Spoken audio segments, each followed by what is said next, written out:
Welcome back. Time now for Media Watch. James Creedon is here. He's set up. He's ready. I'm just going to say, James, over to you. What have we got?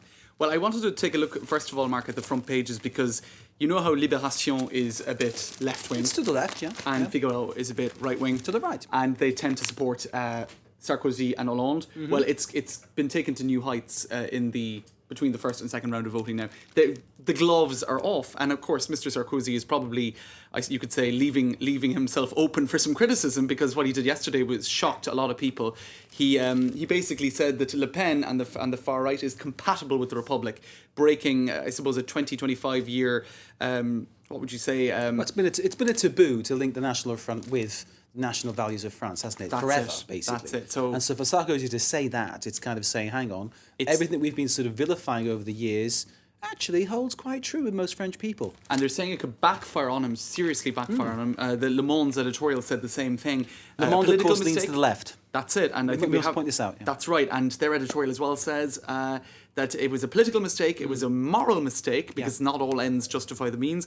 And basically this could backfire badly, because if Nicolas Sarkozy doesn't win in this election, Marine Le Pen could sort of become the dominant force in the French right, and a lot of people in Nicolas Sarkozy's party could be tempted to move over across the bows to the far right, which before would have been unthinkable. And just a quick look at the right wing, Le Figaro, they have the guns out for François Hollande, who has confirmed that he would give the right to vote to foreigners resident in France at local elections, which I suppose for them is something that is not desirable. That means you and me. It does. But in particular, as EU members, we I think are already included. So this is more about other immigrants. In any case, it's a nasty campaign. Essentially, black immigrants, isn't it? I mean, that's what they're on about. Isn't I think that they're saying non-EU residents, so people coming from North Africa and Africa. Largely speaking, this is the distasteful thing about it all. They're picking on people who aren't white. That's the thing. I think there are slightly disagreeable subtones. Indeed, it stinks, doesn't it? You've got something slightly more cheerful to look at now next. Two French blogs showing that politics is not all about doom and gloom.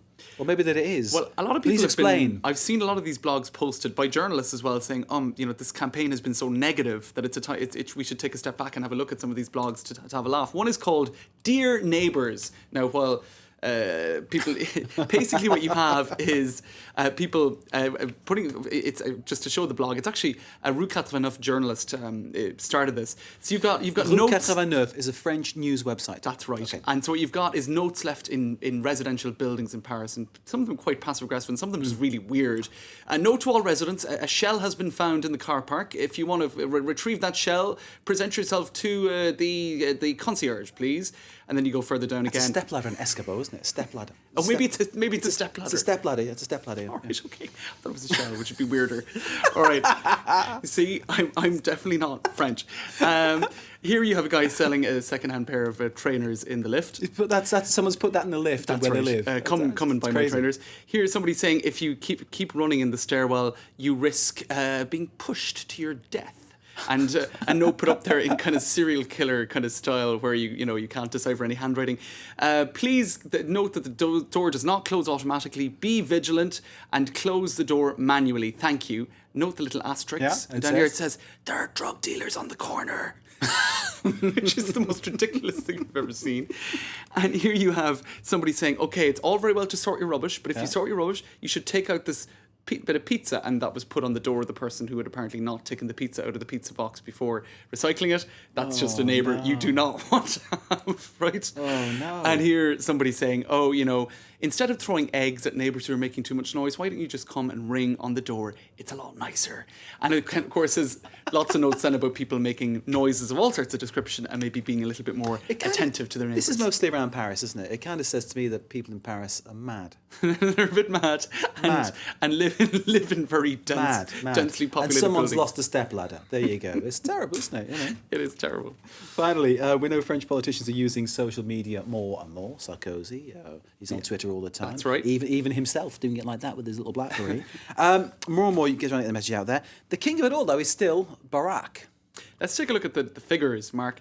This is the Facebook page of Nicolas Sarkozy. 613,000 followers. Not bad. Yeah. Right? Do you follow him? I follow him. I do. And you see, the thing I is that follow François Hollande as well. that's right, because I think as journalists, it's we good have to know what they're saying. François Hollande, 101,000. Barack Obama with George Clooney up there on the top of the banner, 26 million. Yeah, I follow a him cool as well. 26 mil.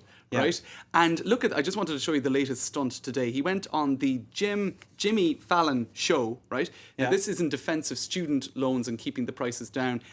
He slammed with Jimmy Fallon. Let's take a look. He slammed. Let's take a look at what he did. He put it on his Facebook and got loads I'm President Barack Obama. And I, too, want to slow jam the news. Let's keep the rates down on college loans. Stop the loan you say may be your own. Yeah, let's get it together and make our lives better. And that is how we slow jam the news. Oh, yeah. Give it up for President Barack Obama. There you go. He also sends me emails asking for money too. There you go. 37,000 people liked that in a few hours. He's good at communications online, PR. He really is. Okay. James Creedon. Thank you very much indeed. Thanks, James Mark. Creedon with Media Watch. If you like his beard, tweet and let us know. There you go. Stroke it. Stay with us. We've got more news to come.